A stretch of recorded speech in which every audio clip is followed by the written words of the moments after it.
Okay, इस video में हम देखेंगे कि वेब डेवलपमेंट में दो बड़ी टर्म इस्तेमाल होती है, एक फ्रंट एंड और दूसरी बैक एंड। और एक full web stack web developer के लिए एक फ्रंट एंड और बैक एंड दोनों चीज़ें सीखना कितना ज़रूरी है। तो पिछली वीडियो में हमने देखा था कि सबसे पहले हम कोई गूगल में कोई चीज़ सर्च करते हैं तो वो फिर HTTP की मदद से हमारे सर्वर पर जाती है और सर्वर से आगे वो एक फ्रंट एंड लैंग्वेजेस यानी HTML, CSS और जावास्क्रिप्ट की सूरत में कोड्स पे आती है और फिर कोड्स हमारा ब्राउज़र समझता है और वो हमें एक अच्छा सा पेज लेआउट वेब पेज बना के देता है। तो इसकी एक और मिसाल समझ लेते हैं। तो ये देख सकते हैं कि बैकएंड पे क्या काम हो रहा होता है।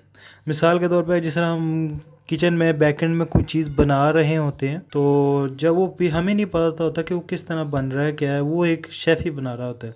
मतलब हमारी वेब डेवलपिंग की फील्ड में एक डेवलपर ही कर रहा होता है और जो यूज़र होता है उसको सिर्फ खाने से मकसद होता है।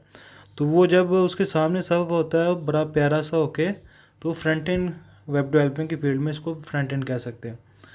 तो हम एक और चीज़ देख लेते हैं कि दोबारा अच्छी तरह समझ आ जाए कि फ्रंट एंड क्या चीज़ है। तो फ्रंट एंड एक इस तरह की एक है जो एक पेज हमारे सामने शो होता है, फिर वो सर्वर पर जाता है और सर्वर पर मुख्तलिफ़ काम करता है। ये डाटा को प्रोसेस करना होता है, उसको आगे से अपडेट करना होता है, डिलीट करना होता है, सर्वर पर सारा काम होता है।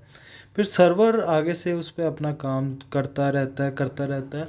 तो ये बैकएंड पे होता है। बैकएंड में एक Node.js इस्तेमाल होती है, एक PHP इस्तेमाल होती है और बहुत सारी लैंग्वेजेस इस्तेमाल होती है।